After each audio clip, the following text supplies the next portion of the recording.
Hello there. Oh, am I anxious to see what's in the art chest today? Are you? Let's take a peek. Oh, boy. Pipe cleaners. All kinds of different colored pipe cleaners. And these are available at art stores, and I bet you your teacher has already got some for you in class. All of you have two colors, do you? Right, a light one and a dark one. And what we're going to do is make people out of these. People that you can use for social study lessons, for sporting events, to hold your button up on your chest if you've got something there. Oh, let's go along here. I'm going to pick out two colors. And let me just set those aside. You got the two colors you've chosen? Right. Let's go right to work.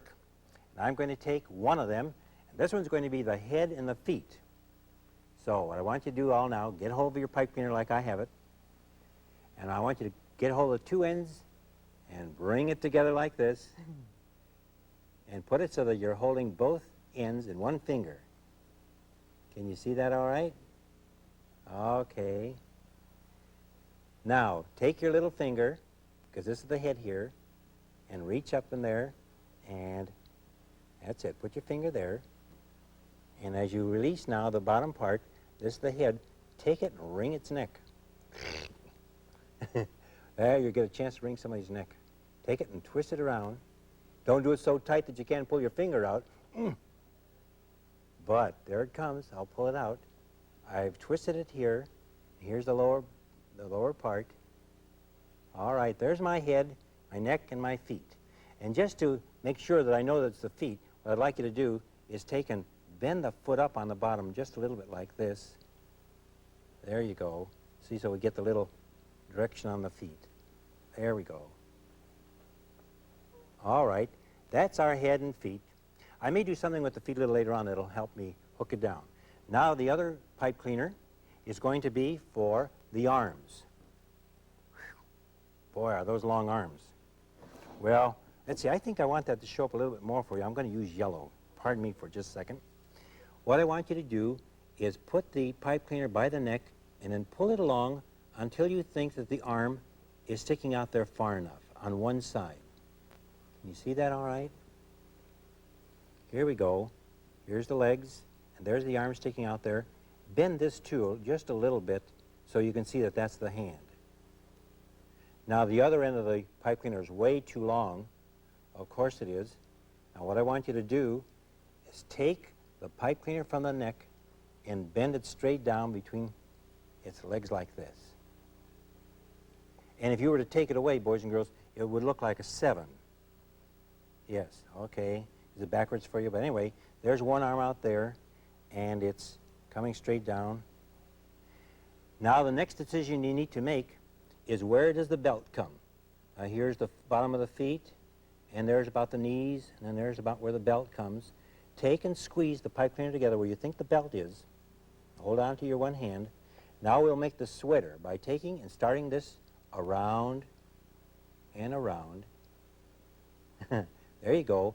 And keep winding around as you go back towards the neck. And if you're lucky, and some of you are going to be very unlucky for a moment, because you're going to find maybe one arm's too long, what you have left on the other side, and by putting the hand there, is the other arm. Da da da da da da. Uh-oh, you're not live yet. I'm going to do some things with you so far, but there we go. Now, there are some characteristics about a person that I would like you to follow through with me so we can make this really be a real nice person. I'm going to decide on the shoulders. The arms don't come from the neck. So here I go. Look at the shoulders and put a little bend there. And shoulders and put a bend there. That's it. Now that looks more like a real person. And reach down where you think the elbows come and bend it there. There we go. I'll turn it so you can see him. And of course, what other part bends on him? His ankles a little bit, but yes, okay, I heard you say it. His knees. Take where his knees are and bend those. Now, our fella, or is it a girl? Well, we'll have to decide that by the type of clothes we may put on it, or a nurse's cap or something. But there's my little person. And one other thing I would like you to keep in mind, that even though you've made him bend at knees and elbows and give him shoulders. Let's do one more thing. His head doesn't have to stay stiff like that. We could bend his head over, we could twist it sideways, and people's back bends all, also. So you can bend his back if you like. Or is that her back? There we go. Now, one thing more. Since I just made the foot coming forward, what I'd like to do is make kind of a loop in it. So you watch a little bit. The leg goes forward, or foot, and then I'm bending part of it back, so there's a little loop there. I want to show you that. The reason for that is that I want to take a thumbtack and put it down right through his foot. And if I've got that loop there, all I need to do is hook down one foot. And there he is. Because he's made out of wire, he'll bounce away for us. Okay? Ah, by golly, all the things we can do with that. Let me bring over, just for a second in the same position, some other little people I worked on. This is the Bad News Bears, I believe. It's a girls' team. Well, let's see, they're not wearing skirts. Girls don't wear skirts when they're playing baseball. They wear pants just like boys do, right? Well, maybe it's a boys' team. But look at how I've taken and hunched the umpire over, and there's the little catcher, and he could be wearing a mask, or I have some construction paper there for a chest protector, and here's my baseball player. Now, I'm going to stand up and show you just a couple motions that I want you all to go through, all right? Whenever we do a lesson like this, I have the boys and girls in school. They say, what would you like to make? They say, well, I want to be a boxer. Well, how does a boxer look? Well, you can go around all day and do that, but what you got to do is get somebody, to get in a pose. And then you look over here that the left arm is straight. You take your pipe cleaner and say, left arm straight. Right arm comes down and goes up to the nose. This arm goes, this leg goes out. So, I want you to act for each other the type of action that you want to have for your people, all right? I want to do, since I happen to have they kind of all look like boys because they have long legs, I want to do one more thing here with a little ballerina I start to make. Here's a little girl who's dancing away. She's got her leg raised up in the air. And to make her stand, I've got a piece of cork. I'm putting her foot down in there so she'll stand. I can use, these, by the way, are shingles that are out of wood, cedar shingles. You could use cork or blocks of wood, anything to help make the little person stand. But now what I want to do, I've taken a piece of Kleenex tissue and cut it round. And I tore a hole in the center part of it, and I have a little extra pipe cleaner that I have here. All right. Young lady, I'm going to put a skirt on you. So I tear the hole in the center and bring it down and gather it right around her waist. I'll bend her leg down there for a second.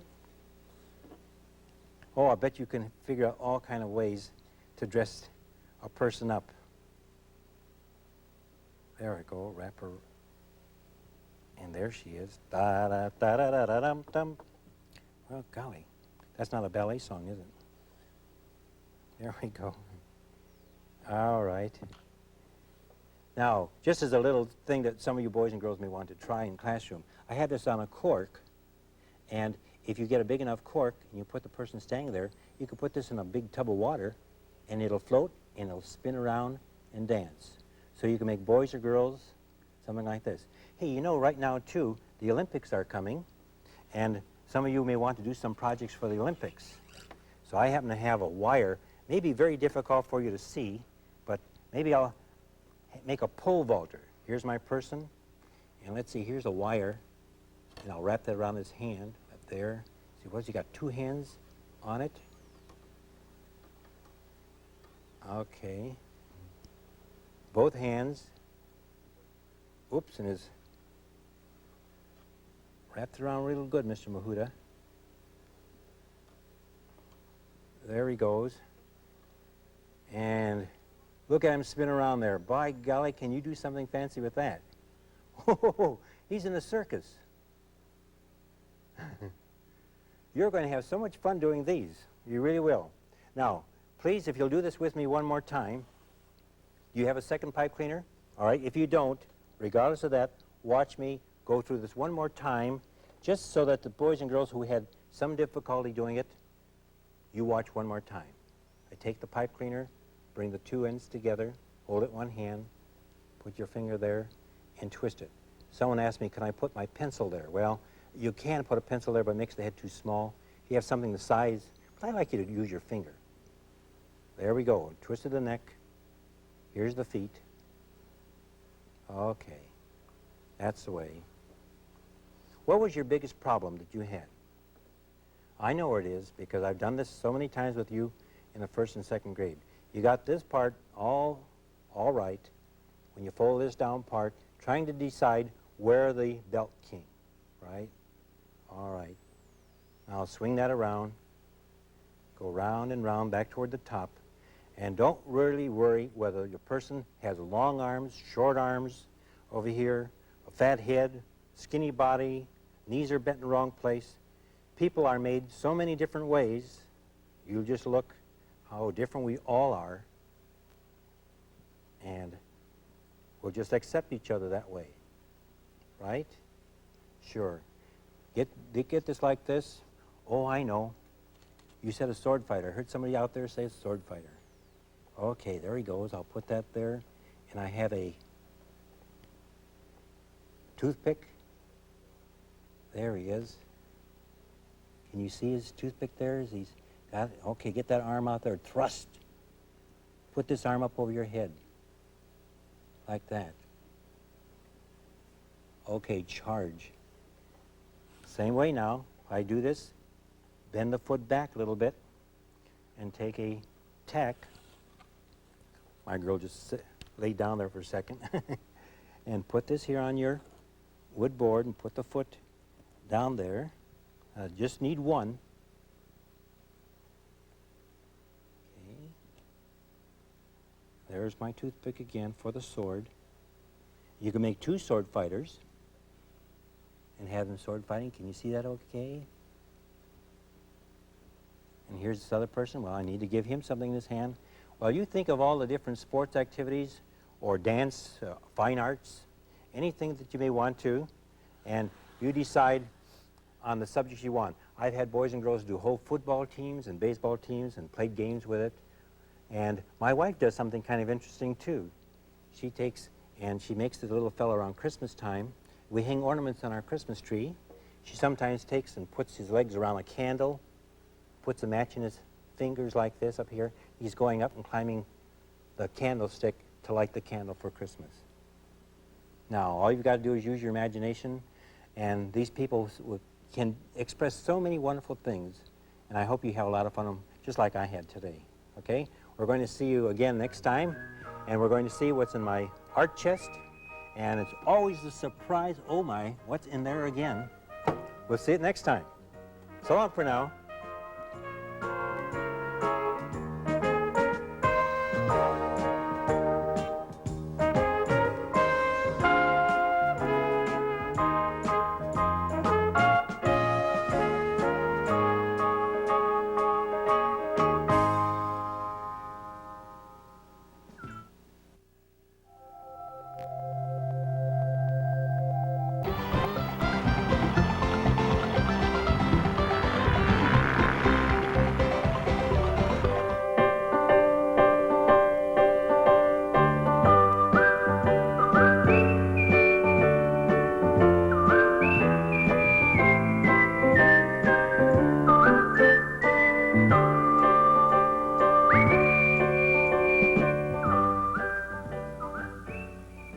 Hi there.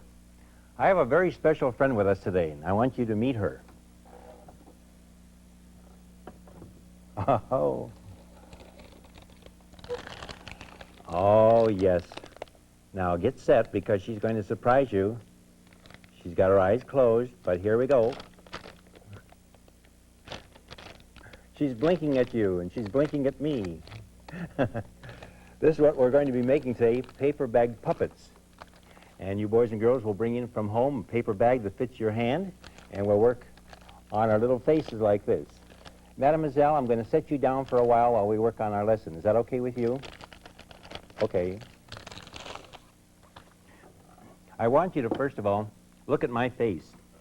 And as we do a paper bag puppet, there are two things that we animate with or make expressions with. So as you look at me, you can see I can't wiggle my ears too well unless I do this. Or I can't wiggle my nose too well either. But I could blink my eyes and wink. So that's one place. And I'm also talking to you. Uh-huh. You can see my tongue sometime, my teeth. And so those are two animation parts that we're going to use for our puppet. On our little girl puppet we saw here, what parts were we using? Yes, her eyes. So we could try and make her lift up one eye and wink. That. But now, to show you a second one, we'll work on one that we animate the mouth. I have two paper bags here, and of course, you can use any size that seems to fit your hand best. And I'll also be using today in our lesson some magic markers. In a lot of the lessons we've been doing so far, you've been using crayons and chalk and paint and so forth, but we haven't used magic markers. However, keep in mind that doesn't mean that you have to have a magic marker to do the lesson. Any of your crayons will do, and chalk doesn't work sometimes because it may rub off for you, but if you have magic markers, that'll be fine. Now watch me as I start to go with my drawing. I said mouth this time, so take my white chalk and make my lips. There we go. Okay. Here's the part that opens up on my paper bag. Those are the upper lips, like there. And now the lower lip. And with my red magic marker, let's take and put the lips in.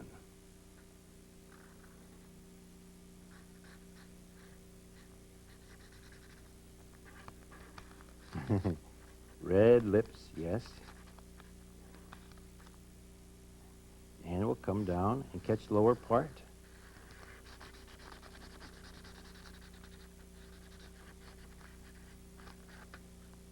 Now, let me put my hand into the puppet and show you how this looks now.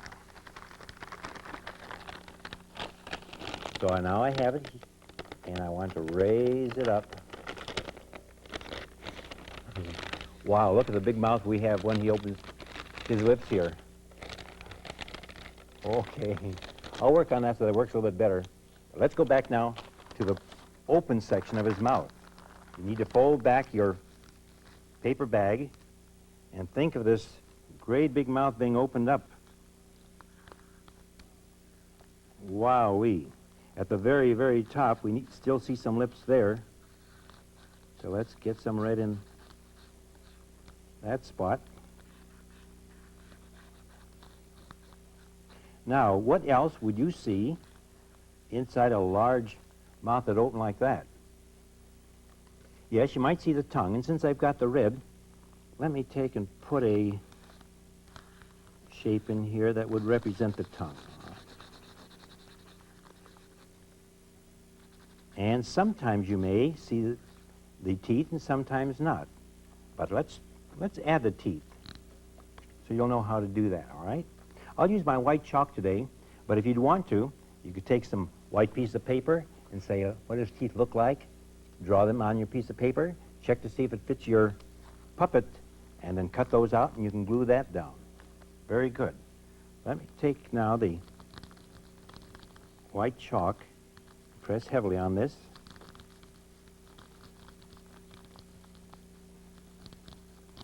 I hear somebody saying that the mouth I should color black on the inside.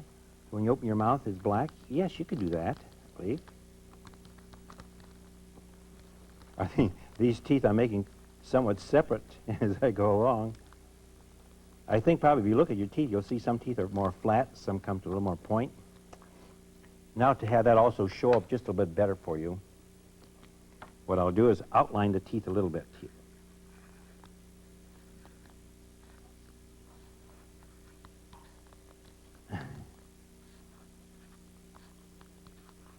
Anyone who has their mouth this open, what do you think they're doing? Oh, they're yelling at somebody or... Okay, there's the mouth wide open.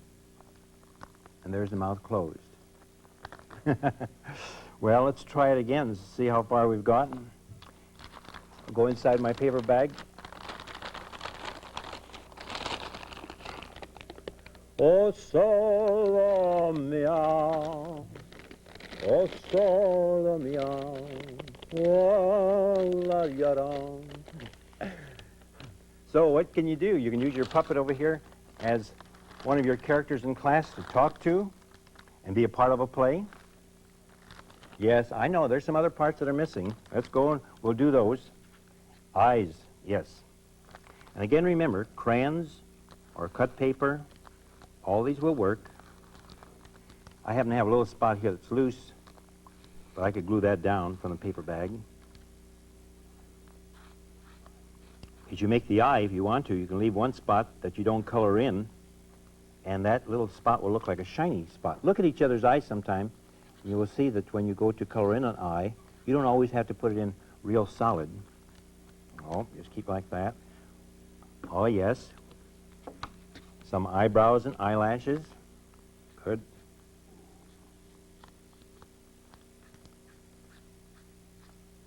A magic marker is one of the new tools that we seem to use a lot.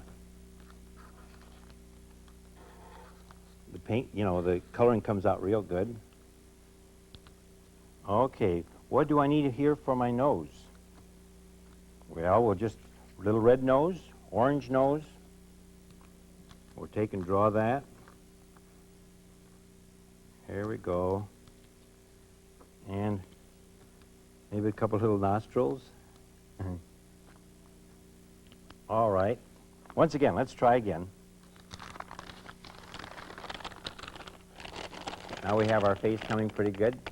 Oh, solo mio.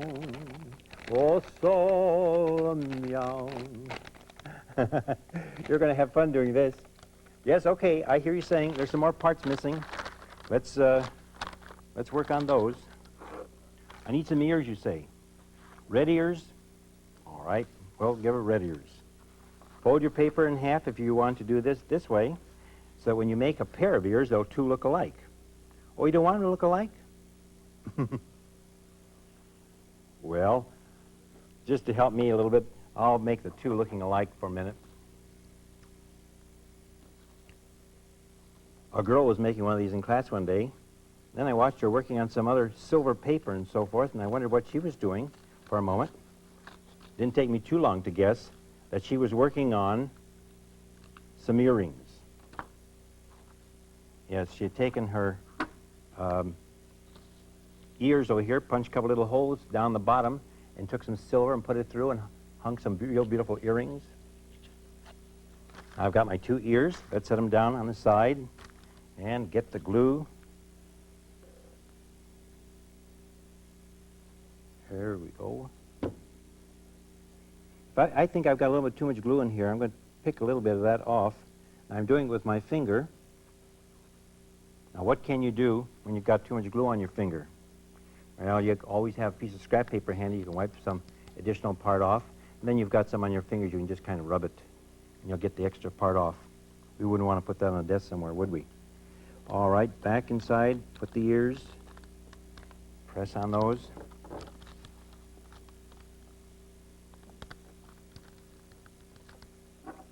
And we've got our puppet now with ears on. All right.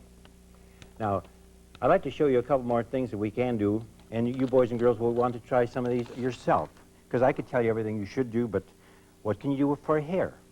Well, here's a batch of string.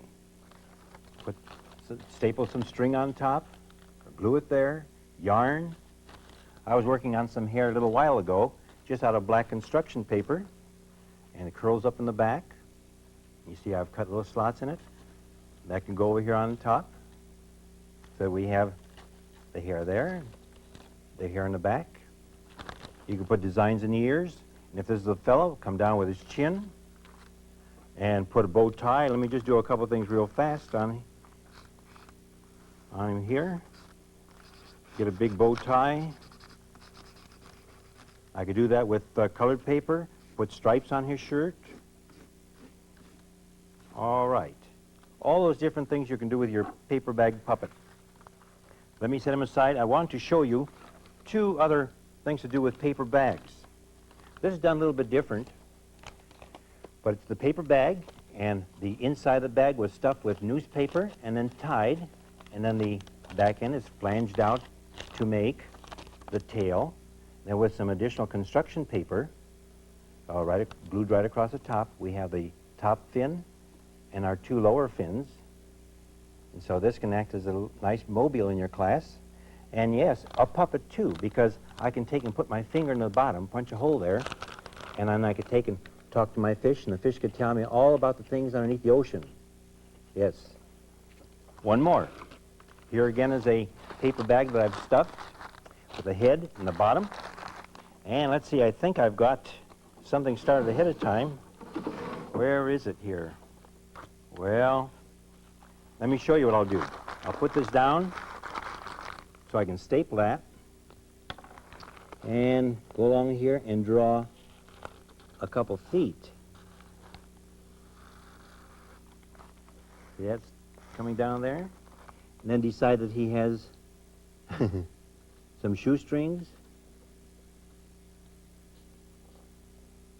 And run the shoestrings back and forth different ways like this. Cut that out. And how would I adhere that? I may not have time to finish it all, but you should go ahead and use all kinds of ideas that you may have as you do this. But let me just get this one foot cut out. All right. Put the foot right down there on the bottom, and with a stapler or with glue, hook that on. So you've got your little standing puppet like this.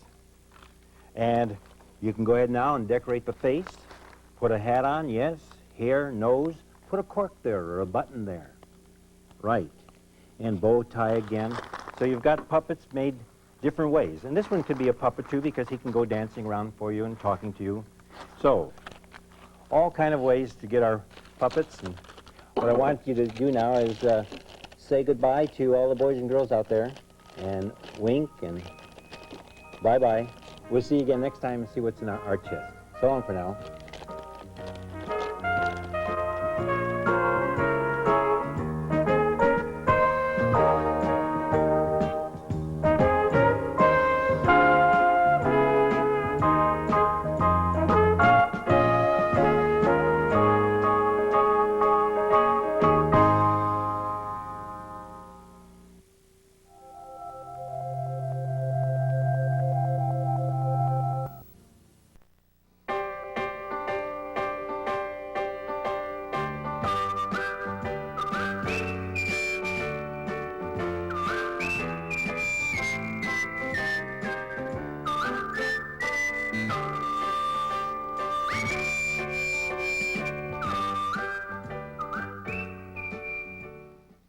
Hi, happy to see you back again. Let's have a look. Something special today, I'll bet. Here comes Peter Cottontail, hopping down the bunny trail, hippity-hop. Well, are you using your imagination? Oh, you're a nice bunny. Yes, sit right there. Yes, you're using your imagination to think of about a bunny that we're going to be doing today. We've got his tail. We've got to work on the other parts of him, right? All right, bunny, you just set your tail right down there for a while, and we'll get going on the other parts.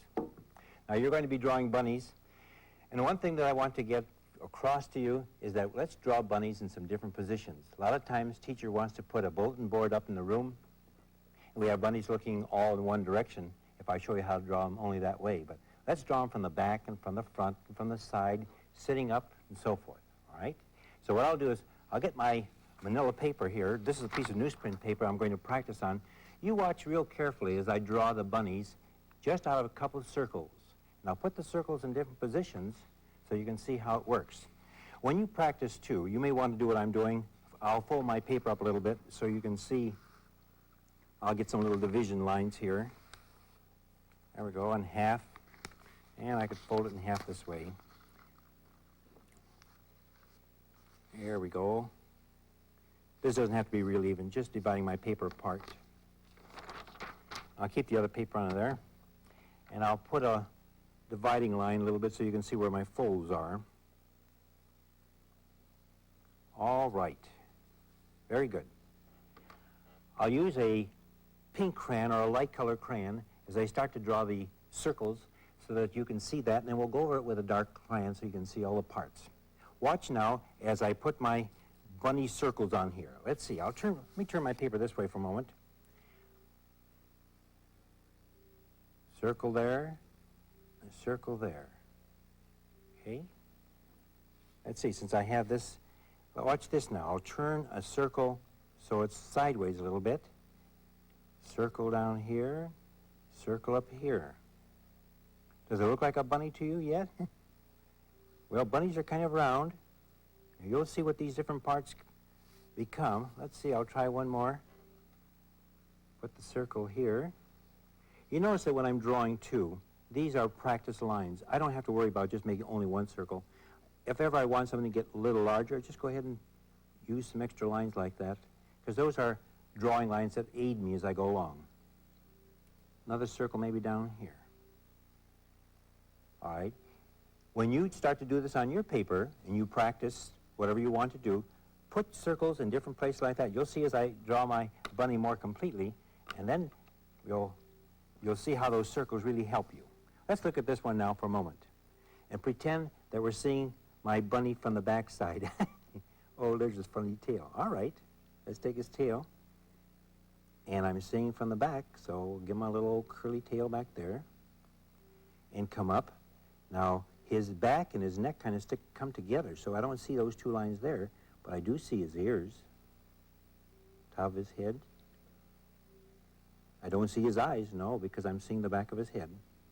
Come down here. Now, the bunny has back legs that when he's sitting create what we call haunches. They sort of stick right up there.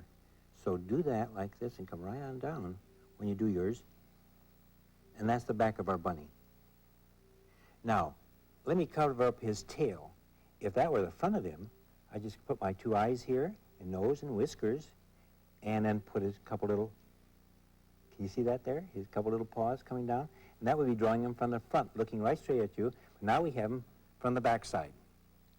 Let's look at this one. All right. I'll come on right down.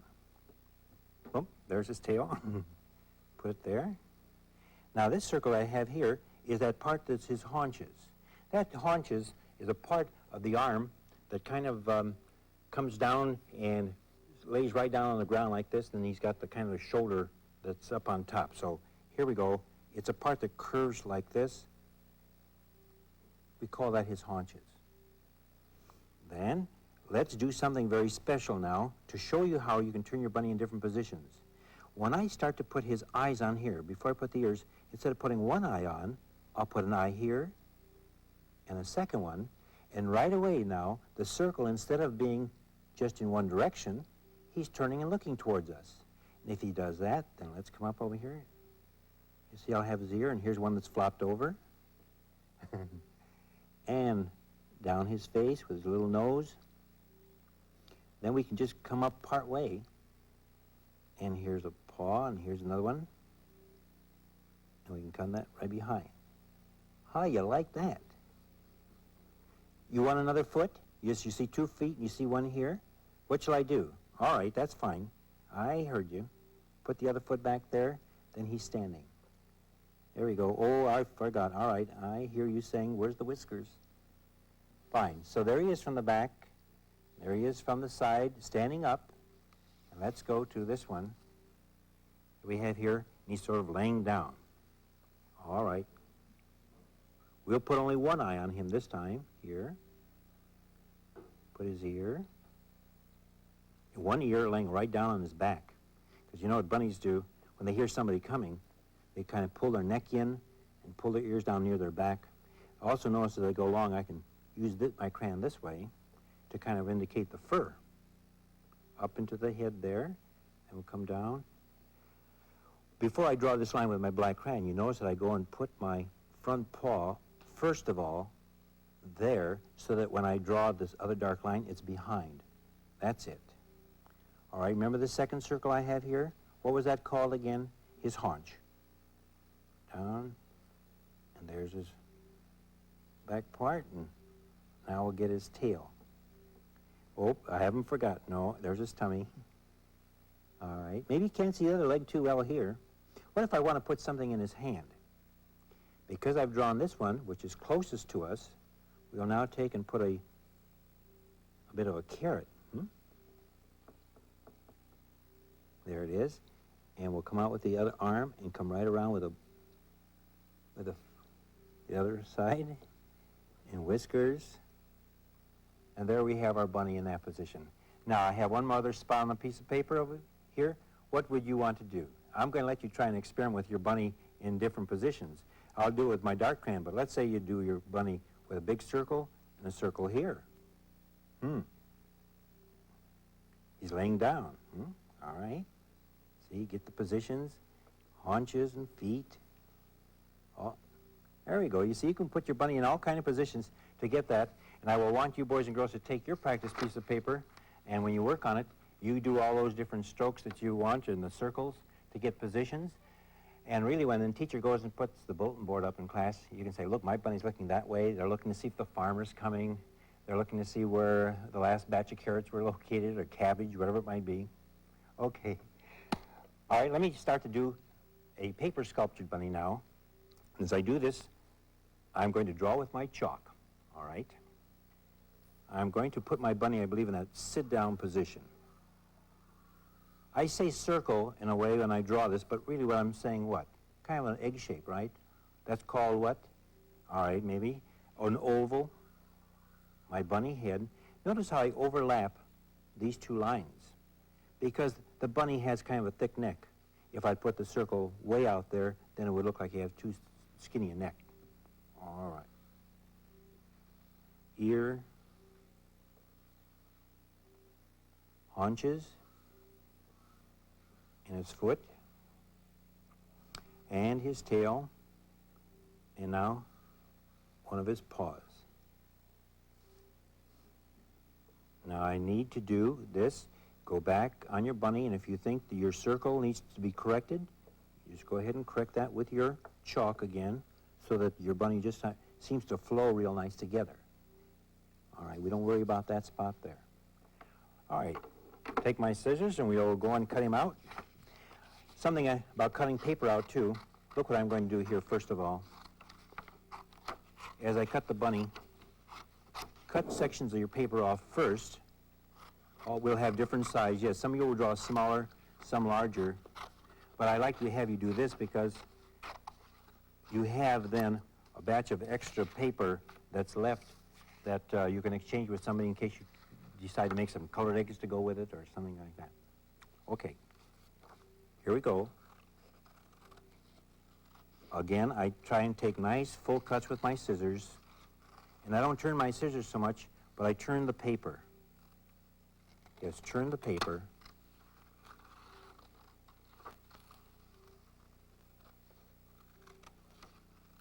You know some other bunny songs?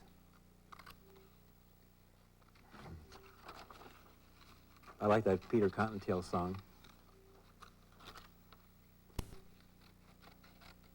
Yes, that's a pretty big foot, isn't it? Yeah, you know, he sets that down there. There's a bone in his foot that runs from here to here and up and back like this. And when he's squatting down, he just gets down there and then he jumps. And that makes him run real well. So that's a pretty big foot in the back, right? And now here's his fuzzy tail. Zigzag back and forth. As I go along his back, I can do something a little different too. I can put little lines like this. You see what I'm doing? So it looks like little fur, extra fur on the back.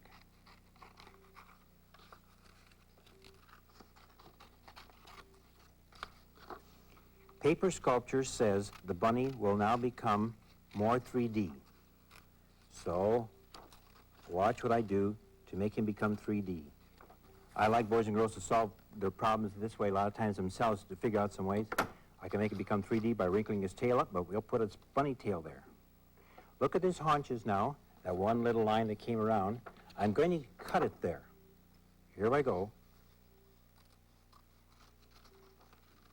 Right there. Cut up along his legs. and by his head a little bit. All right. If I want to, take some crayons, and I could, on the side, I'll get a little deeper color here so you can see what I'm doing. I'm shading it a little bit. All right. Take my glue, and I'll watch what I'll be doing with my bunny. You'll glue yours. I'm going to take and overlap this back haunch like this. Where's my stapler? Here we go. And reach up there and staple this so it holds. Now he's starting to stick out a little bit for us, right? Same thing now with one of his legs. Overlap it. You put your glue on that. I want to go a little faster for you. And then for his head, overlap it again and staple it. There we go. You see those little overlaps have made my bunny stick out there and become what we call paper sculpture. Now my glue and his fuzzy tail back here. What else do I need to do? Well, of course, you boys and girls are going to decorate him up the way you like. Put his eyes. You like to use some bloom straws, you can put that there for whiskers. You could have crayoned it a little bit more, use chalk. Fold in his ear. Yes, put a little crease in there with your scissors and crease it over. That's called scoring. I'll scratch one, crease it over. There's our bunny. Here he goes, here he goes. See you again next time. We'll see what's in our art chest.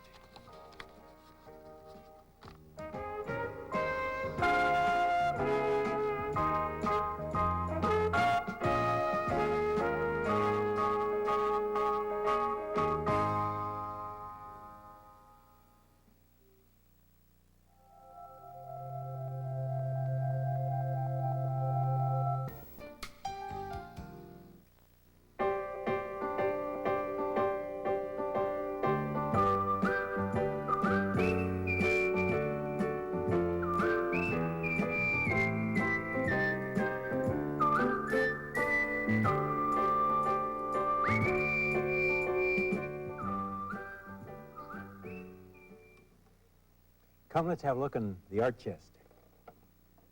Oh, yes. I see something that shows love and happiness. A gift, something you might want to give to somebody. Somebody you like very much. Grandma, yes, to your aunt, your sister, anybody who would like a corsage. Look at how pretty those are. It's done in paper sculpture where the leaves are bent and the flowers stick up. All kind of ways you can make this. I've got this glued onto a background so that you can see it real well here. But, of course, you can leave it off as someone might wear it on their wrist or on their shoulder. Would you like to make some of these today? You bet. Let's do that. You can choose the different colors you may want. Do it after I've done my lesson today. Pick out the color you want for the leaves, the flower, and you can exchange all the scrap paper you have left for the centers. Some people put 1, 2, or 3 centers. All right? I'll bring a paper that will show you how to do the leaves first of all.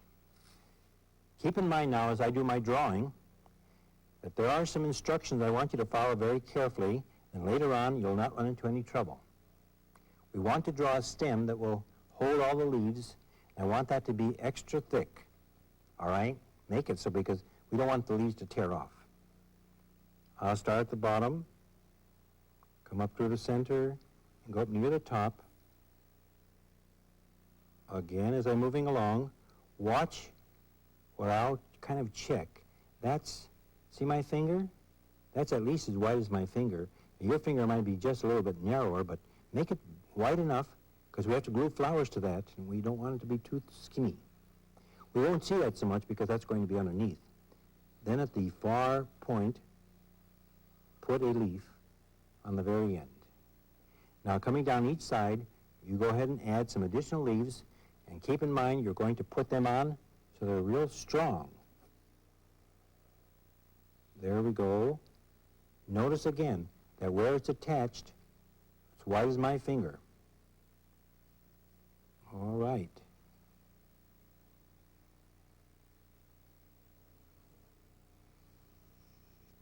I'm thinking of the shape of what? possibly a football, but leaves bend and curve. They seem to have a kind of a growing emotion here. So we'll just take and get the feeling of the leaf just twisting. Very good. Let me make this one come down. I think I like that a little wider. Good. You see that? It's all nice and wide as far as where the leaves are attached and where the stem has been drawn. Let's cut this out now. I am going to use the other side of my cutout so the chalk marks won't show. So if you wish to make any changes while you're going along, you may do so right now. If I suddenly wanted a leaf to be wider, I could make it wider, because this side will be the side that I'll be using later on. I turn my paper and pull my scissors in one position, because it's, look how that would be if I'd be going with my arm all the way around. So don't turn your scissors so much, just turn your paper. Good. Hold your scrap pieces on the side, and somebody may use those.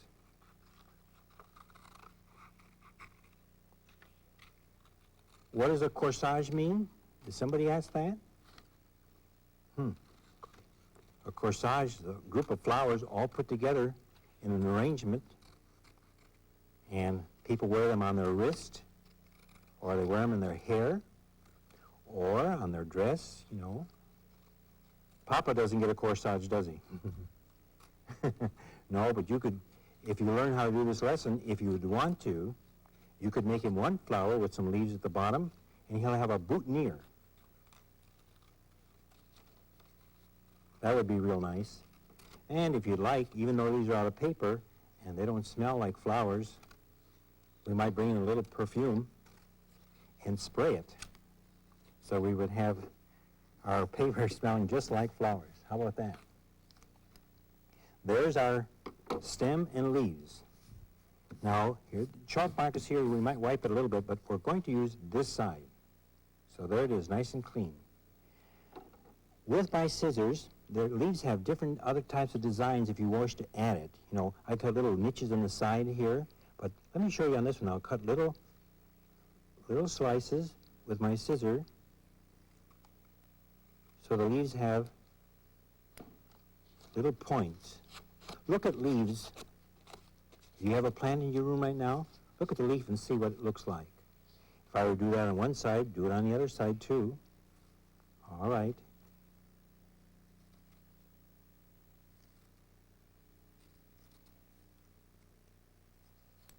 And we'll curl those. Now, I'm curling it with my scissors, just kind of rolling it. You could roll it with your fingers. That's one way to do a leaf. But I do want to show you a new technique, and watch as I do it.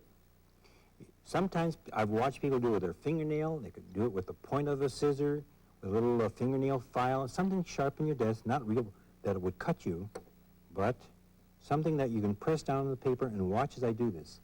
Put the scissor on the paper and curl it and press down and go toward the point. I'll do the same thing again here. And you'll see in a moment what I'm doing.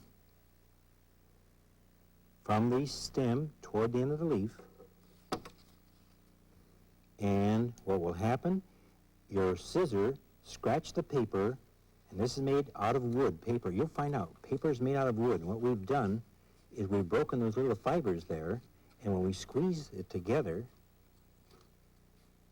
we get something we call scoring. And if you will look, you'll see little shadows where the leaf looks darker on one side than the other side because of the way in which the light hits it. You want to fold leaves up a little bit? Someone said they'd like to curl their leaves, like they do, make them stick up this way. Fine. Now, one caution I would like you to keep in mind, though. In doing your one leaf and stem, don't try and do all 3 or 4 different things you may have an idea, pick out one that you think you'd like to do, and then do it to all your leaves the same way. Yes, that would be a better idea. I'm doing this so I can show you different ways how to do it. But there we go. And let's see, I'll set this on. Nice bit of orange. And let me set it aside because now we're ready to work onto our flowers. And again, brown leaves, you could have had green, black, white. Here we come to this paper, which will be our flowers. We're going to put on 3 flowers, but I find that sometimes as you work, some of you make your flowers kind of small and you say, gee, I don't have enough flowers. Go back and make some more. You can have 5, 6 flowers on, but I'll start and make 3 and I'll show you how to fold the paper. Think now as you fold your paper over, 1, and this part makes 2. Can you see? 1, and there's 1 underneath, and 1 more to flap over on top. So crease it, and let's bring the other paper on top. It may not exactly match, but it'll work. See, mine's a little bit short. Now, we'll take and draw the flower on here. Let me show you some flowers you could draw. On the blue, here's the center. It could look again like the leaves, little football shapes.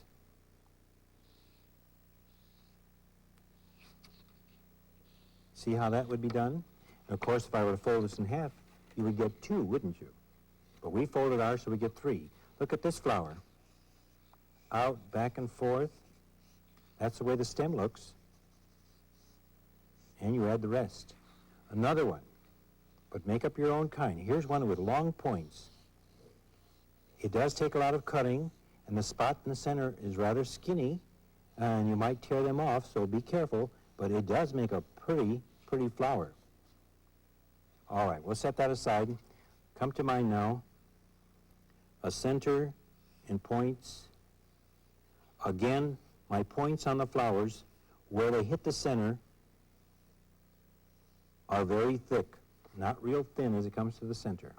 So what we'll do is cut all pieces of paper out at the same time. Yes, how many am I cutting out? 3, because I folded 3. If you fold it into 4, you would get 4 flowers. But possibly for the size of my leaves and stem, 4 flowers cut out of this one paper may make the flowers too small. Those are all little experiments that you will find out as you're making your flowers, whether you want to make the flower bigger or smaller. I make them bigger because I'm going to curl them.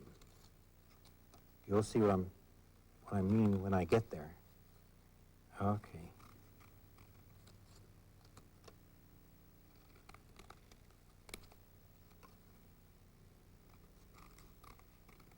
There we go. I'll get rid of my scrap paper. And now, again, here's the chalk one. We'll turn that over so those don't show. I'll take my scissors and put it between my finger and curl it like this. And I'll put a center in. Let me reach down and get some black paper I have here. There's 2 folds. I'll just fold that one more time. You could draw this if you want to, but I think I know how to go ahead and get this with a free cut. All right, Black-Eyed Susan, I heard someone say. Yeah, that's a nice song. Where the black-eyed Susans grow, something like that. There we go. So we'll put the glue, open it up, Mr. Mihuta. Oh, I'm thinking of somebody I'd like to give this to. She will be very, very happy. Here. Now, as you put your glue onto your stem, take your flower, set it right on top, press on it, and leave it dry. And we'll get our flowers. Oh, you said you want to roll that around something. Yes, your pencil, if you're afraid it's going to tear. If it tears off, make another one or glue the leaf back on. All that will work. Some people, I've seen them just take and do it in their fingers, too. Yes. You think somebody would love to receive one of these from you? You bet they would. If you put it in a little box and make your own wrapping paper, put perfume on it, and package it up, make yourself even a little greeting card saying, "Hi, I think of you and I like you very much. You're a good friend of mine." That's a real fine idea. And here we go. A couple more little spots. And we'll set this on top. And we let them dry. And there we go. Let me bring the other ones back. We'll set them side by side. Here's one that you can see. That's yellow, brown too. Our little one with the yellow, green. I know if I were to receive any of these from any of you, I would certainly love it. Yes, take it to somebody who is ill in the hospital and say, couldn't afford to buy any flowers for you, but here's my expression of friendliness. We'll get to see you again next time. We'll see what's in the art chest. So long for now.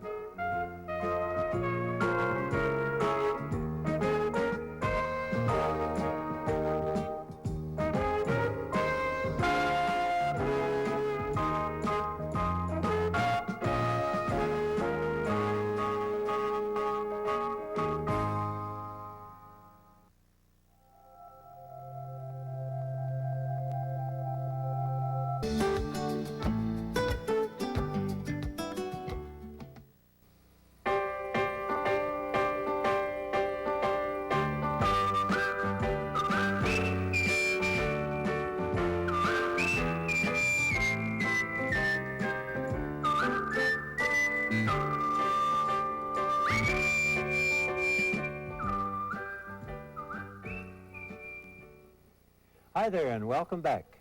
Let's have a look in our art chest today, right? See what we've got there. Okay.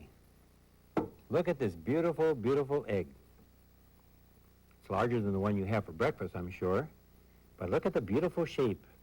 And we can also say form because as I turn it around, it's 3D. So when something is got height and width and depth, we call that a form. But look at the shape of it. It's a little smaller at the top, and a little heavier and rounder at the bottom. That's where that shape and form looks. And I've heard artists say that a egg form is probably one of the most beautiful forms in creation. Well, there's a lot of things that nature has made and man has made that have beautiful forms, but we're going to decorate an egg, not like this. We're going to do it in a little different way. We're going to learn all the different implications of that. So let me bring over, first of all, a piece of black paper that I'm going to work on, because we first of all want to get that beautiful shape, all right? I'm going to take my paper and fold it in half, and when you do this too, you'll do this after I'm all finished with the lesson today. You get your edges nice and even. Come right down with your paper. I want to get that even there. Hold to your top. Come right down and crush your paper. That's it. Got it there. Now we'll open it up. And see, I'll put it so the fold is on the outside part. Now I want you, a little later on, to draw the whole egg as I'm going to be doing. I'll turn it in the vertical position right now as I start to do mine. But I'm going to draw the whole egg, trying to make both sides as even as I can possibly be, smaller at the top, a little wider at the bottom. Then I'll show you how I cut it out. So let me start my work. I want to keep a border on the top of the paper and on each side because I'm going to use the border part of it as I work. Here we go. Smaller at the top. Do I want it to come to a point exactly, do I? No. And as I come down, rounder at the bottom, but don't draw it all the way down to the bottom of the paper. Here we go.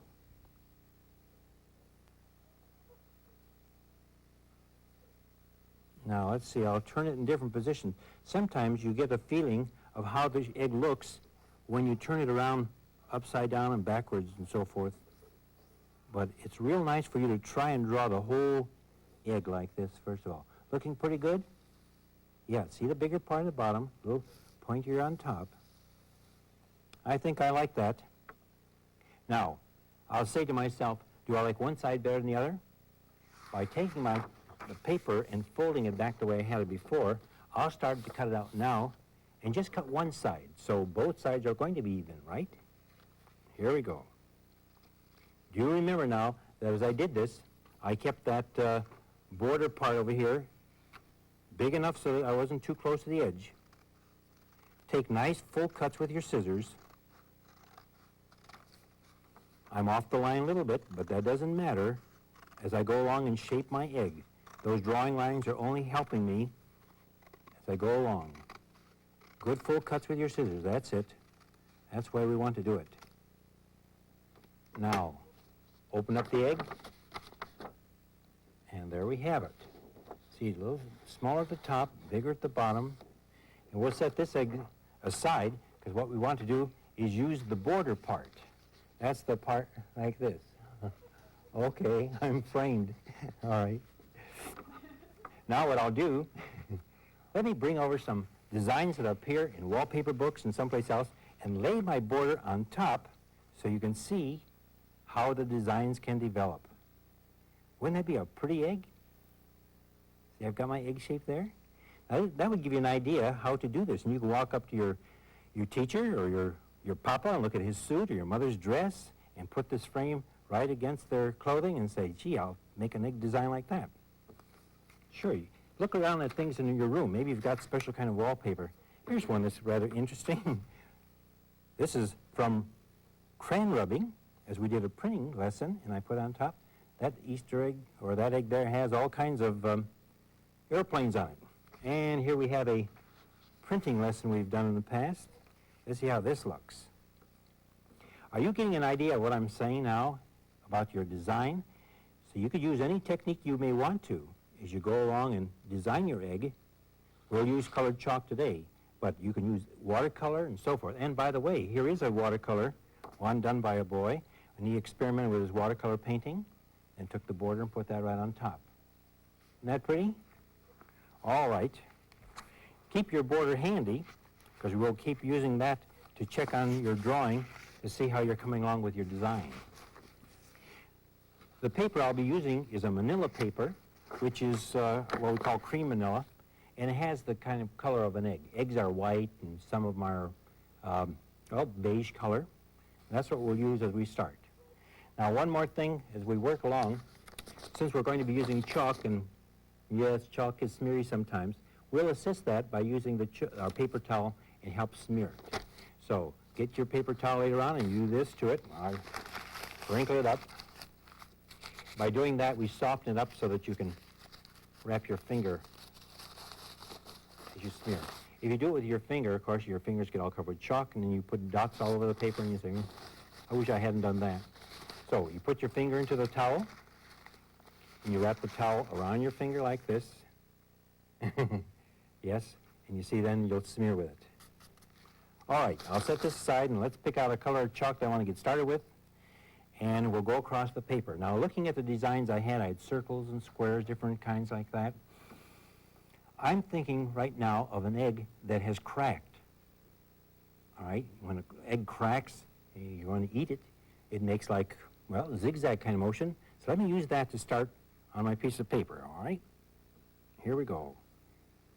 Up, down. Yes, I am using it on the side. Why? We all notice that it makes a wider line. I can use the point too, surely.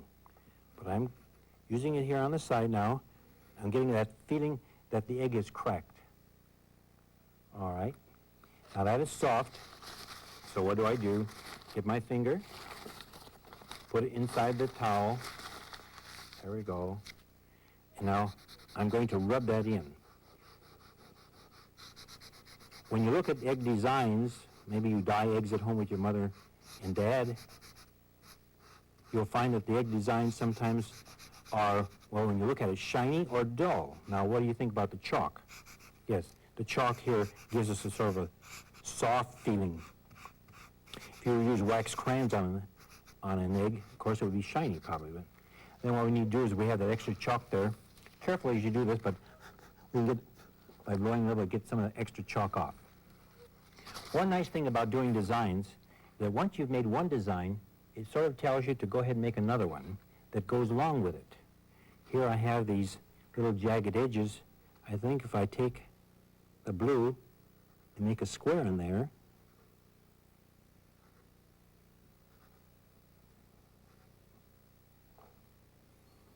should I do something else?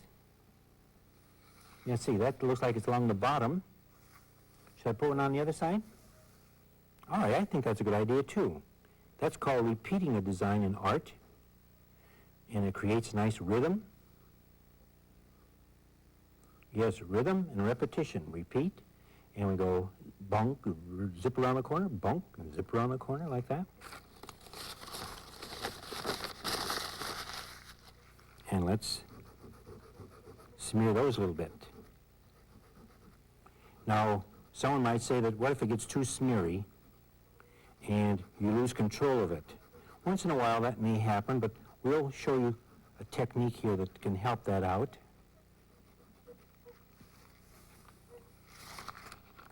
I hope you'll see this color. Let's see. I'll put, here we go. Neato. And there we go. I tell you what, while I have that color there, let me show you one more thing. This is pure orange and kind of a blue-violet there. I'll add a red on top of this a little bit. The same thing here. Because now I've got two colors. Looks kind of messy. Well, let's see what happens here. If I take and rub these two together, they're blending together, so I see yellow, orange, and red.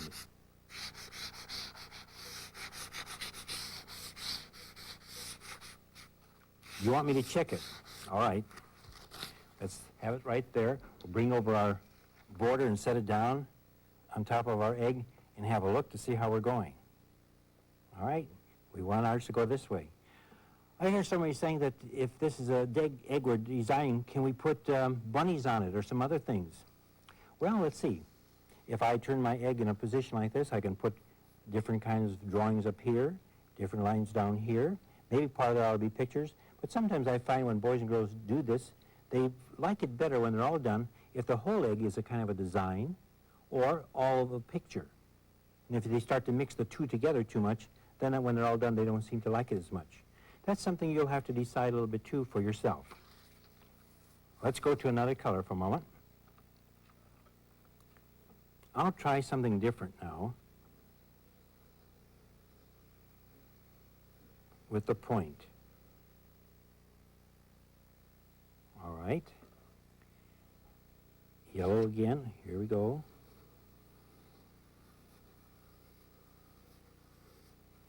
Now, as I've done this over here, so far everything on my piece of paper has been straight lines, more or less straight. And now I've got a curvy line on this side. Do you think that works and that you like that to be there? Well, see, those are little judgments you have to make sometimes. You'll be working with a design. Sometimes you put something there you don't think you like. You say, gee, I wish I'd kept them all straight. But how could you remedy this? Yes, I hear you. Why don't I repeat it? Then it looks like it's proper. Yes. Here we go. Back and forth across the paper like that again. And my yellow. Something else that you may not have noticed that all artists like to do too, and that's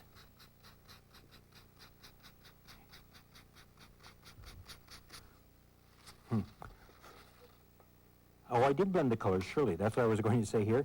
Let me grab my black chalk. Someone asked a little while ago, what if it gets a little bit too messy? Watch what I'll do here. Now, I won't smear this, but I'll make that stand out for me when I'm all done, so it's a much sharper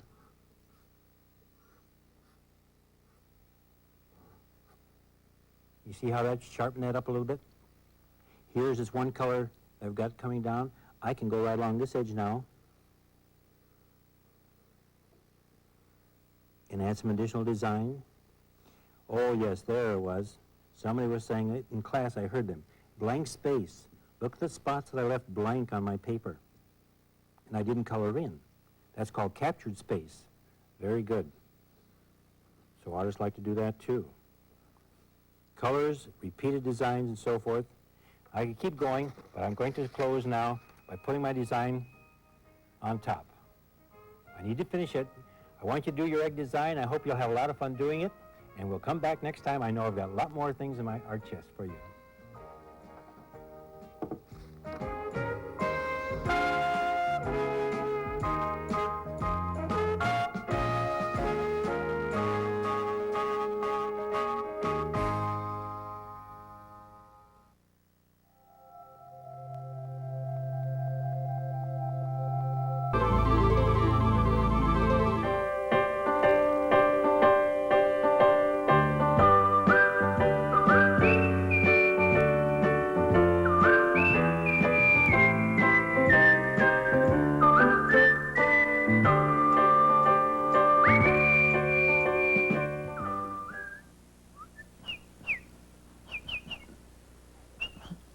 Hi there. Do you hear what I hear? Oh, golly, look what we've got here. When the red, red robin goes a-bob, bob, bobbing along, along. Well, it isn't a red, red robin, but it's a real beautiful bird, right? How would you like to make a bird like this today? We're going to do it. We're going to do it.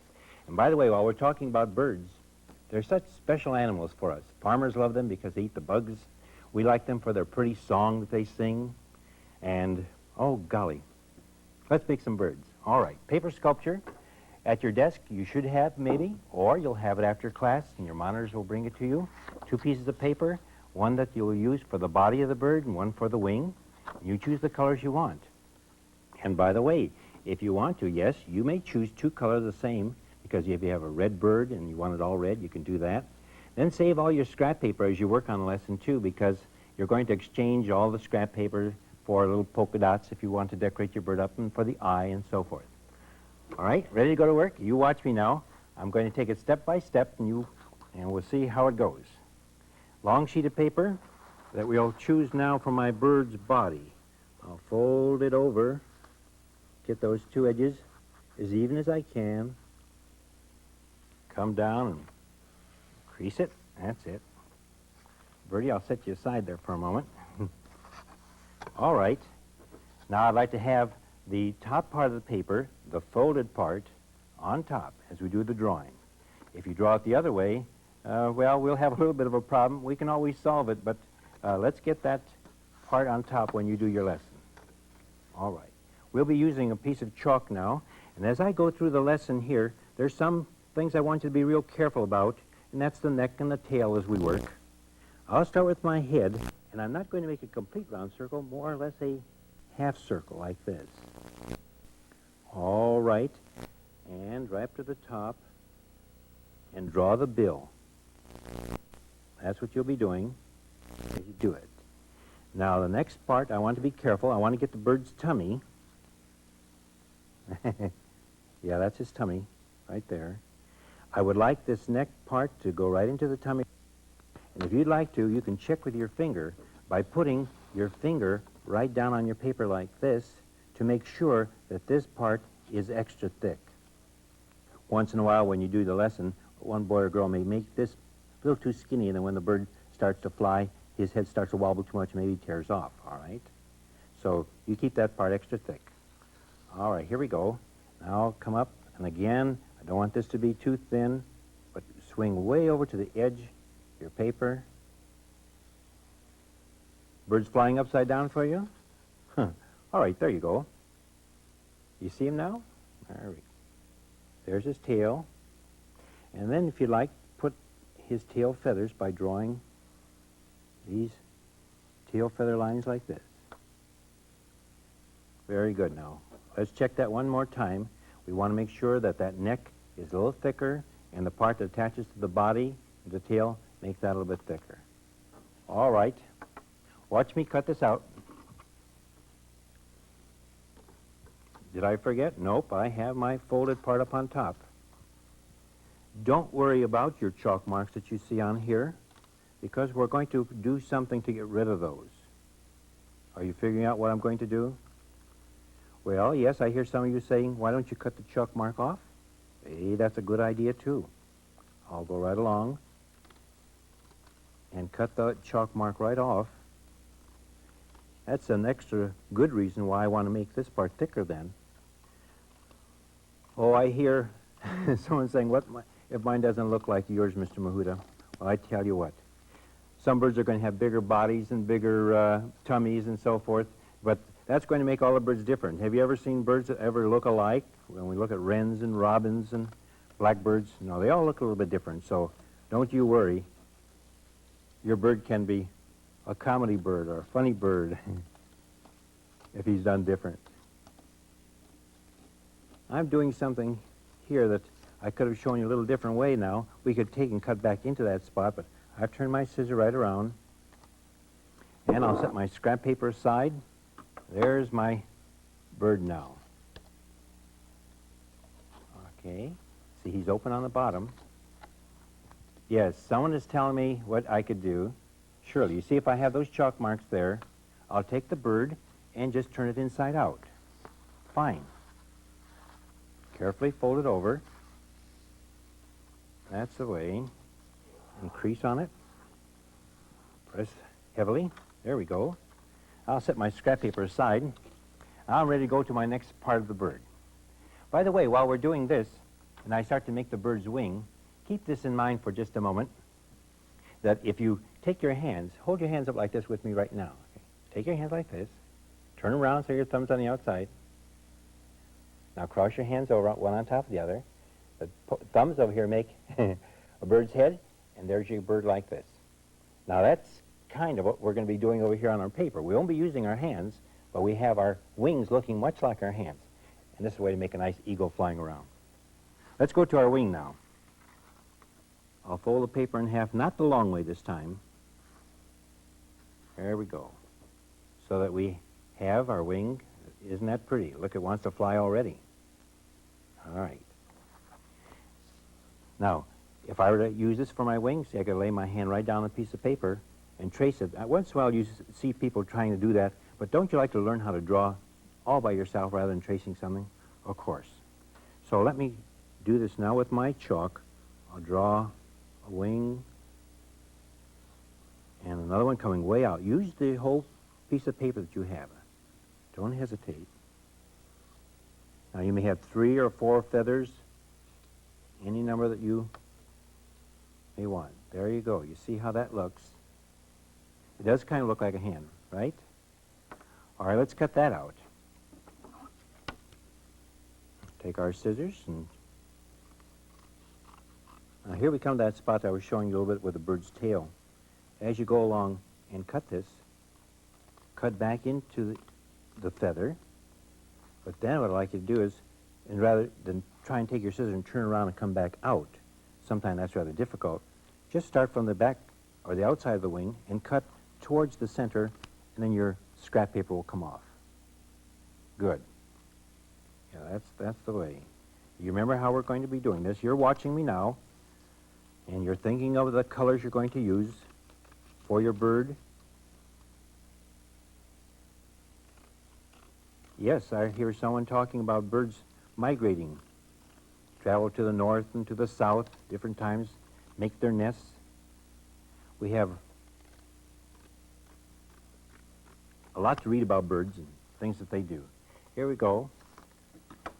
Open up my bird now, and here's my wing. Can you see him flying along? Boy, I really like this one. Now, when you boys and girls get your bird all put together, you can go home from school like this and just fly your bird. Your mother will think that you've caught a real bird. Now we've got to take and hook our wing onto our body. I'm going to suppose that somebody in class, while you were working on your bird, although this is the folded part of my paper, that some of you start to draw your wing, and you drew it so that when you got all finished, the wing became 2 parts. That's because you start to draw in a different spot, and you think now you made a very bad mistake. Not so. Just to prove that to you now, all of you who have your wings together, you can keep it that way now, but you just watch as I do this. I'm going to make my wing become 2 parts. All right. Now here we'll hook our wing on. Where should the wing go? As we think over here of the tail and the head. Oh, it's right over the top of the body, isn't it? You bet. So, all right. To get that opening spot, use my scissors and just carefully go along the top edge of the bird and cut a little bit of that folded part off. Yes, if you have another way to do it, once in a while you say, yes, can I just take my scissors and go down and cut through? Yes, you could do it that way. I'm using this little technique of, cutting along the top. Now, let's try one of our wings. Goes inside our bird like this and folds over. All right, let me just go ahead and do that now. I'll open my bird up, got my glue, and I'll come onto the inside where the wing has come through. I'll put some glue there.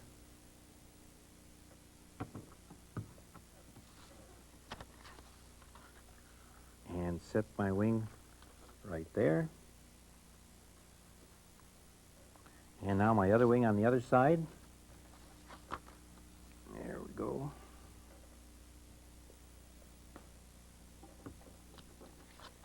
Let's get that wing through. Make sure I've got it going in the right direction, right?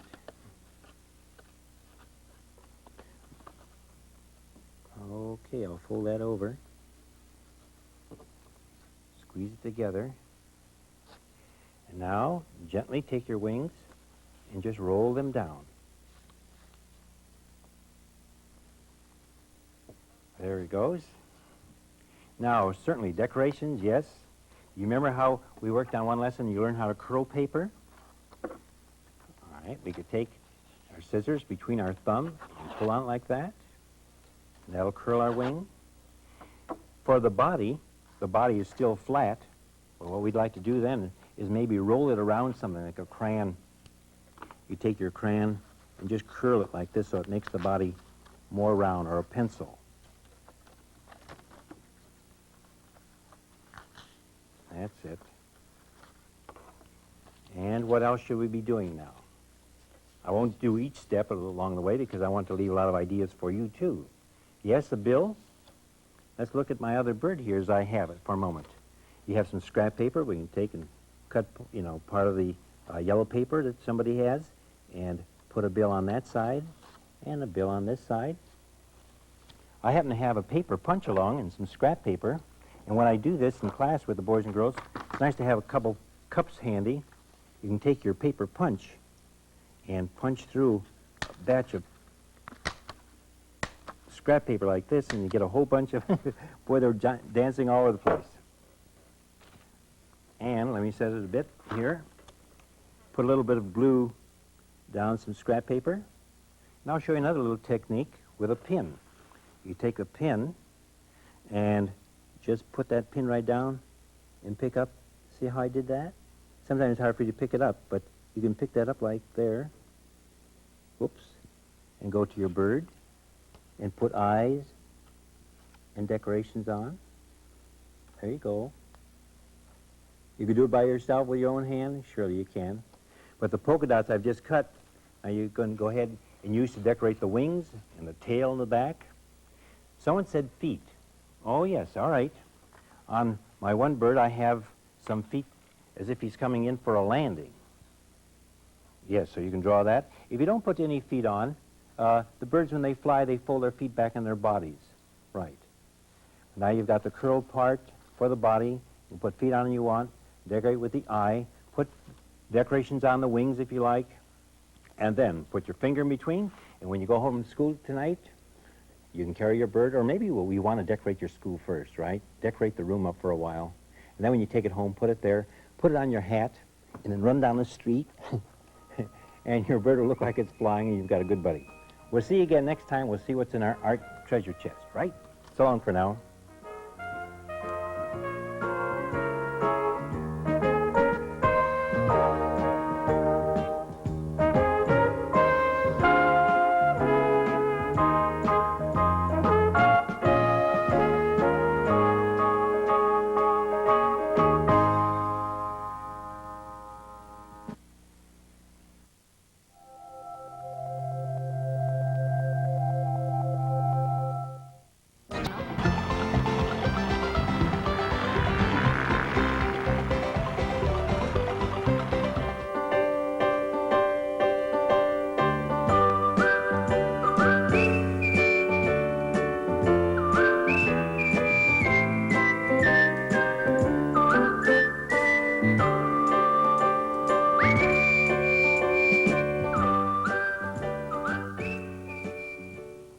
Hi there. Let's have a look what I've got in our art chest today. Oh, it's a cutout of a T-shirt. A T-shirt that someone might wear. A little girl in school one day saw, some T-shirts and she said, Mr. Mihuta, why don't we have a lesson in doing T-shirts? I said, gee, that's a great idea. So I said, let's find out how it's made. And we looked at her shirt. And so I decided we'd have a lesson. See my T-shirt hanging up in the background? No design on it yet, but one of the things that the kids like to do, so do you, right? Put some real nice designs on from vacation spots you've gone to, a Yellowstone Park, maybe you've joined the Cub Scouts or the Brownies. Let's do that, all right? First of all, I have to show you how to do the T-shirt, and so I want you all to look at what I'm doing, and then you'll do this lesson after I'm all finished. Watch carefully, though, as I draw the T-shirt, okay? I've got to have that spot where my neck comes out. Here's my shoulders coming down, and let's see, right across over here, sleeve, maybe not as long as this, and all the way down. Very good. Here we go. I'll draw my neck part, and this is the knitted part. Then the shoulders, coming down both sides.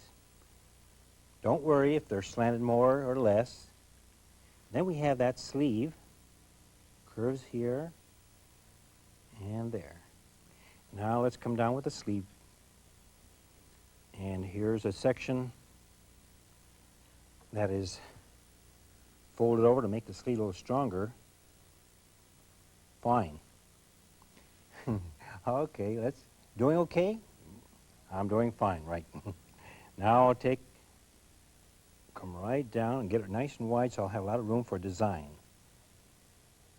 And I could make it straight across, you see, but I'm going to curve it a little bit so that it looks like the wind's sort of blowing it.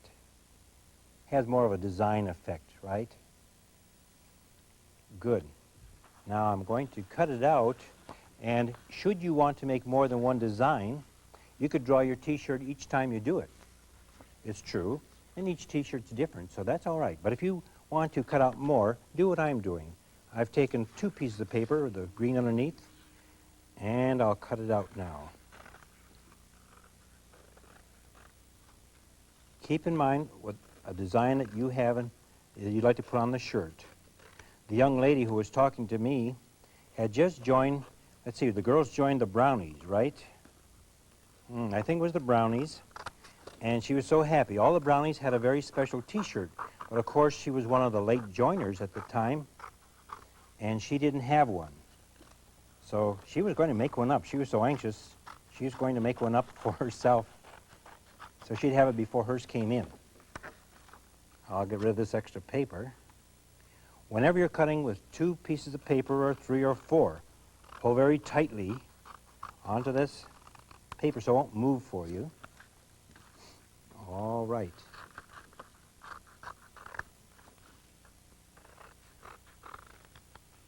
I get such a kick out of going down the halls in school and seeing all of you have your T-shirts, and you buy them all over the place, and they have such funny sayings on them. I can't remember one right now, it seems, but such funny sayings, and you could do that with yours. Be serious or be funny. There, we'll set the paper aside. Now, as you start to work on your T-shirt, if you're going to work with crayons and so forth, what I like the boys and girls to do, and I'm not going to go ahead and do this now, I take a piece of scrap paper and I draw the little T-shirt and I lay out the design a little bit. All right, you just take some scrap paper and draw a little T-shirt and just lay out your design. Decide that you want the picture in the middle with the lettering on top, something of this sort, and then work from there, then go back to your good one that you have. I'm going to put one over here. I caught a big one. This particular shirt, watch as I do this. I caught a big one. Looks something like this. What color was that? Here we go. I'm going to use the side of my crayon.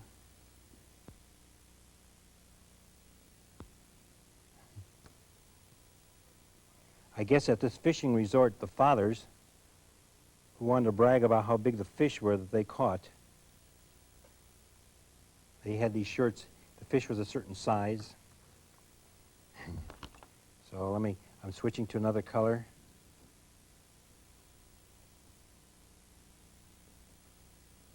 put some lines in there.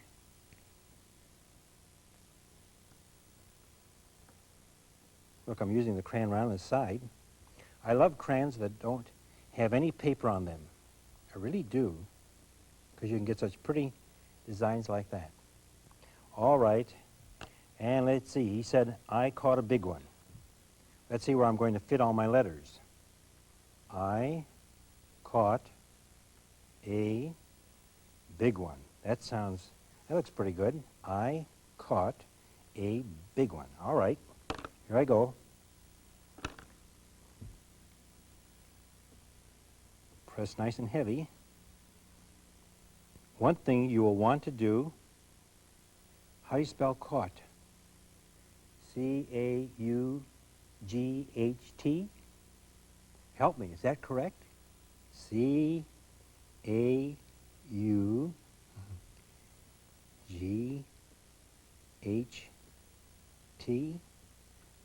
I caught. If you're going to make a t-shirt with lettering on it, you better know how to spell the words, right? I caught a... Now, since I said a big one, why not really take and make that last letter a big one? So I'll take and do this. B, I. Seeing as I'm doing this, I have... Then the one I could just go ahead and make small. I caught a big one. As I have that letter there, I'm going to press now real heavy on that. So that shows up real big. Go around, color that letter in. Look okay?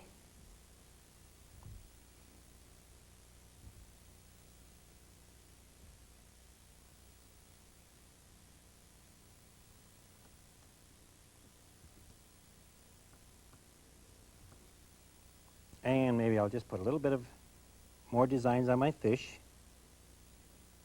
Now, you know, as a person is wearing this, and if a father is wearing this, what do you think will happen? I think all these t-shirts have that same thought in mind. They're either trying to advertise something or brag or something like that. The father probably caught a fish, and it probably was this big. And then somebody asked him the next time, how big was that big fish you caught? And it got a little bit bigger.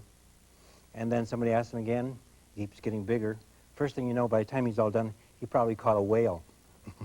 So I'm going to take now one more thing and just put a little design around the neck here. I'm going to hang my shirt up, take my clothespin, and you'll want to do this in class too. Put a clothesline up and just go on back. And all of you, as you design your shirts, put them on the line with snap clothespins. I curl this one on a table. You could kind of curl it too. I'll do the next one so you can see. Come on back. Should we do another one? All right. Indian guides. My boy and I belong to Indian guides. We could do that one. I could draw it with the crayon again, or I can cut out letters. All right. I tell you what, I did cut some letters out, and let me do that. I did this ahead of time. I'll put this one shirt down here. It says Aloha. Where does that come from? Hawaii. And when you go to Hawaii, that's a very special, whoops, where's my L? Here we go. Aloha. And everybody who goes to Hawaii has to learn how to say it like the Hawaiians say it. Aloha. So as I put up my shirt, don't worry about this shirt underneath. I'm just going to use that as a little background for a moment. I'm going to see if this fits underneath. Nope, it doesn't. So let's see what I'll do. Tighten them up a little bit. Put them together kind of tight. See if that fits. Now I'll take my crayon, and if I want to make many shirts, I'll just go along here and press like this.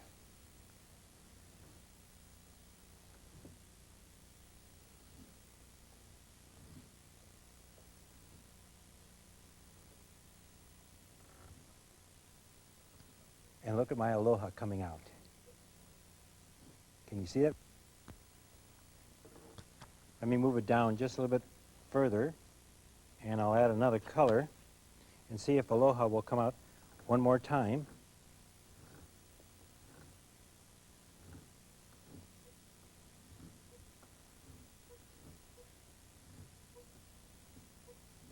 That's kind of a printing technique. And so you see, if I wanted to take and make a lot of shirts with the words over and over again, make out one set of letters and just print this on like that. Many times you would like to go back on your shirt and do a couple of things for decoration, like around your neck. You've got some knitting parts. Go ahead and take your crayon and do this to it so that you can get the feeling that it's like a sweater. See how I'm doing that? Now I could go ahead and work some more on this t-shirt to finish it all off with the color, but I'll stop with that. Watch what I do now. I want to take the shirt and make it look like the wind's blowing it a little bit. So I'll curl it up a little bit and roll the shoulders a little bit. I've got another clothespin. I'm going to go back there. Here we go.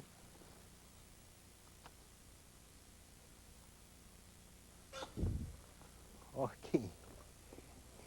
Indian guides, I said. All right.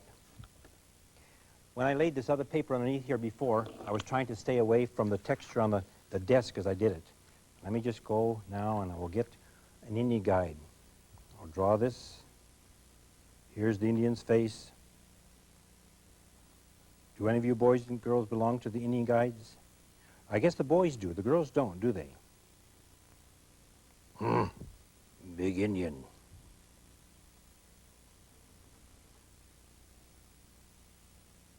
There he is. Any number of crayons over here to get the next part. There we go. Black hair.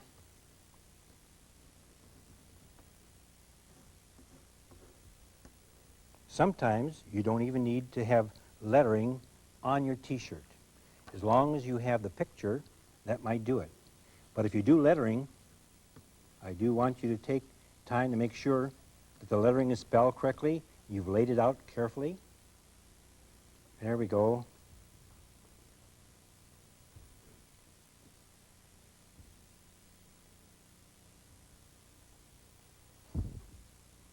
I'll put down guides. Everyone knows that's an Indian, I hope. So I'll say guides.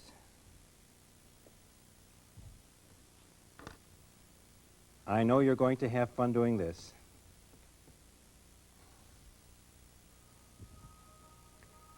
I'm going to keep working on this. Come back, we'll see what's in the art chest the next time. A lot of ideas in there. Imagination galore.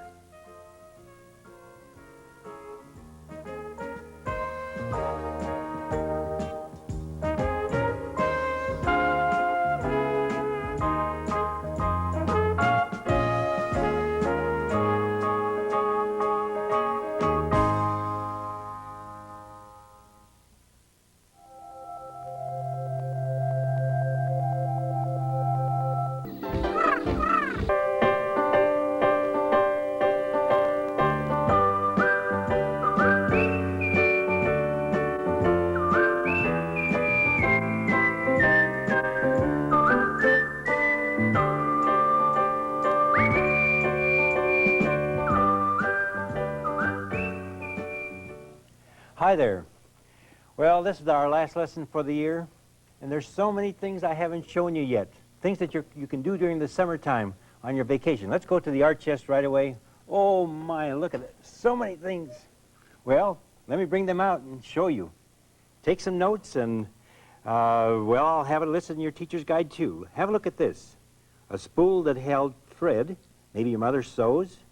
Look at this end.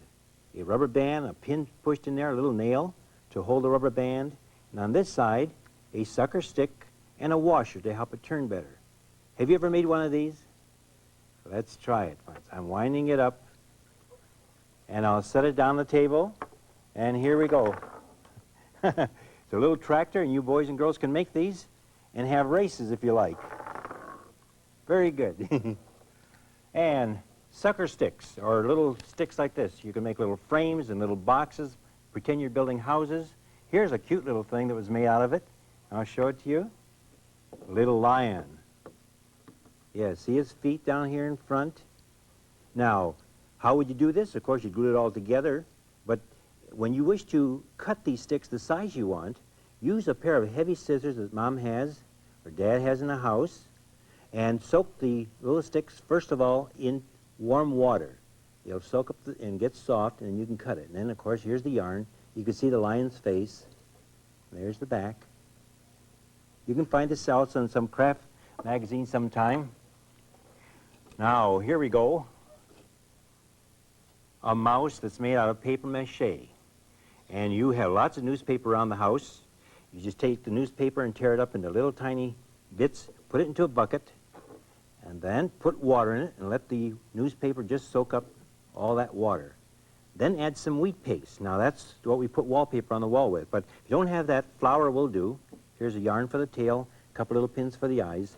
What you do is you just treat it like clay, form it, and let it dry, and you can see how hard it is. I have another one made out of the same material. Have a look at this. It's a mask. Unpainted. You can kind of leave it unpainted if you like, because he looks quite ugly, right? But you could paint it if you'd want to. All right. People call this all kind of names, but you get yourself a nice button, and you can put your string through a couple of the holes.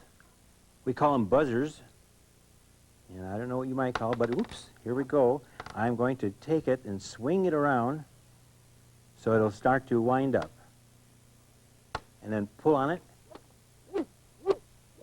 Can you hear that? And if you want to put it down, make all kind of noise with that. Okay. Now, one thing I really like to do, I really do, I save a lot of it. Look at this little piece of driftwood. Now turn it around. You see an animal in it? See the face over here? I go around looking for these, and I'm a collector. I save all kinds of things along the beach or any place I go, because a little later on I may want to make a little mobile and hang these or put a little stand on it. So I hope you find things like that at the beach too. By the way, I took a trip one time to Alaska, and I talked to the boys and girls up there and asked what kind of toys and what do they do. And look at this. This is the rib of a seal, and this is the backbone of the seal. The spinal cord went right through this section. And this is used as a kind of a toy. The boys and girls have a string in between. They throw this up in the air and hold their rib, and hoping that they can catch it right through the hole. Now, can you think of things you could do like that? Sure, any kind of a round ring with a string tied and a little pole like this, throw it up and see how many times you can catch. Really, making up all kinds of games is just so much fun that you can do. And here's some straws. Now, when I show you this for a second, I'll show you how I make it. You can do this with dandelions or any kind of a hollow plant. This is a plastic straw.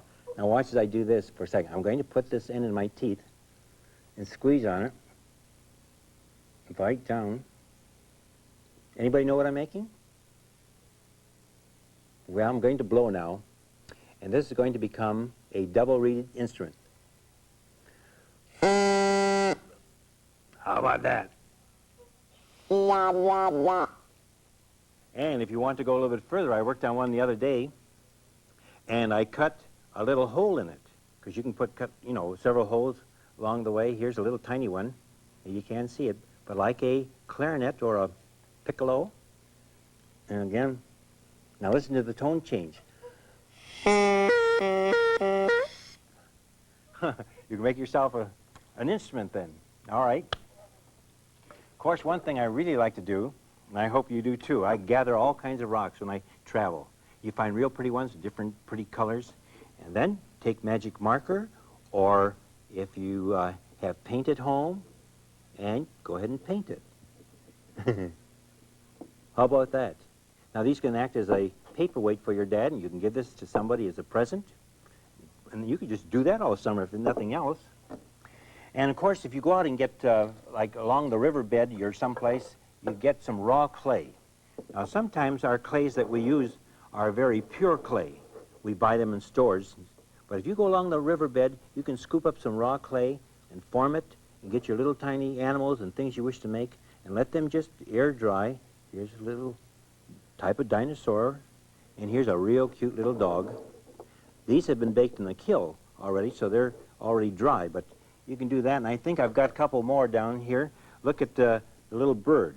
This one's already been painted, and look at the bottom. A hole has been punched into it so that if I take a log, much like our little stick that I had here before, I can put a nail in there and just come down and set my bird right on the log. These could be made out of materials you would find right around your home, I'm sure. Okay? Of course, in our earlier lesson, we had our paper bags for making puppets, and you can do that, save all your paper bags and find all kind of ways that you can make paper bag puppets, for sure. Again, I must show you this. I love to save driftwood and rocks. Look at this beautiful form. I have a hole in the bottom here too, but what I like to do with this is I find pieces of wood like this, make them look like mountains in Utah or so forth, and take and build little cities or desert scenes and so forth. And that's just gorgeous all by itself. Very good. Now, at most of these stores that do tiling and linoleum work, when they have these sheets of tile and they fall off, they throw those away. So if you would go to a store like that and say, is there anything you're throwing away? And they'll sometimes give you a wallpaper book so you can do a lot of drawing inside there. They'll give you some tiles like this. And find yourself a lid. Like this is a metal lid that I have here. And the tiles sit right inside. And you hook that all down with liquid glue. And say you can make yourself 4, 5, 6 of those. And those are used for coasters at home so that you can give them to your parents for a holiday or to somebody else. Just fine. Seashells are always popular, clam shells and so forth. Many times in school we just take little shells we find like this and get some moist clay, push it right down into the clay and let it dry so it makes a little tiny ashtray. You can turn it over, and although you could paint on here and put eyes and so forth, sometimes in some of these stores, craft stores, you can find those little eyes that move for you and just make little animals out like that. So many things. We keep, you know what we do? We keep a bunch of these in our house, and we have them on a table. When people come to our house, they can use them as little ashtrays or hold pins in them or for sewing, any number of things like that. And look at this. This is made by a little girl in school. She made it during the summer, and she brought it back for me in the fall. And I said, it's so cute, and she said, I may have it. Now, she had never sewn before, and this is filled with cotton. And then she put the red ribbon across the top. Oh, how'd she put the eyes on? Well, she told me she sewed it on the top part before she put it together, but it's a pincushion for her mother. Now, to me, that's just absolutely great. And I hope that maybe some of you may want to do something like that during the summer. Of course, I collected, again, a wire. I have all kinds of wire downstairs that I do wire sculpture with. I'm very proud of this because this was done by my daughter during one summer. We found some old rocks, very rugged, so that we could put clay in and so forth. Look at the wire sculpture in here, little bird. And once in a while, if your wire is too stiff, maybe your daddy or somebody older can help you bend the wire. And this was all painted. But to me, that is an absolutely gorgeous little bit of artwork. And I know that you can do that during the summer. Just get the wire and the rocks and just go right to work. All right, let's see. Oops, I have got another little bird down here. And here's a pine cone that has been broken apart. And this has been painted with tempera paint. And that could make scatter pins. Could be used maybe during the holiday season for wreaths and so forth. And look at this for a moment. I have my straw. Now I'll show you how this is done. These are real pretty. You just take some old straws that you have and cut sections off. There we go. And do I have some foil around here? Well, regardless of that, you take the foil you have and you just crinkle it around a stick and make a little bead out of it. And when you pull this out, it makes a little open spot. Push your string through. I've got some tape on that side. and you can make yourself jewelry and room dividers that you might have. Might want to make yourself a necklace. Be a queen during the summertime, right? Earrings. You see all the different things you could do with that. I have something else back here. Many times during the summer, someone is building houses, and there's all kinds of scrap wood around. These is shingle from somebody's home. And what I have here is a lesson where you take your liquid glue bottles, and then you put in some black paint, and squeeze the bottle so that it gets the black all the way through it, and then you could take and draw with it. Look at that. Now that would be just a dandy gift, really. You could look at fishes along the sea and draw owls and draw anything you may want with that. And let's see. Look at this one. He's a little bit bigger. But I just went ahead and gathered some scrap wood from a house that was being built. This is sort of a wedge in the back. And what could it be used for? Well, this maybe a doorstop. These have all been glued together, and you can put a rubber band around it or wrap some masking tape around while you're gluing the joints. Put some buttons on here, put some yarn, whatever you may want to do to decorate that up. And really, with a lot of the construction work that goes on, you can pick all this wood up because they're throwing it away, right? And if you want to, some of these pieces of wood you can take and make a boat out of it, point the front of it, put a mast on it, use some saran wrap for a sail. What would you keep it from tipping over with? I'll put some nails in the bottoms so you create some extra weight at the bottom. String. Do you save any string for anything? Surely, that's for decorations. Have you ever made a telephone? Yes, you could take string like this and put it into a styrofoam cup, one at the other end, and then when you talk at this end, the sound will go along the string, you'll have a telephone. So many ideas you can do. Hey, I want you to have a real great summer, really have a good time, be very creative, use that wonderful, wonderful imagination. We'll see you again. So long for now.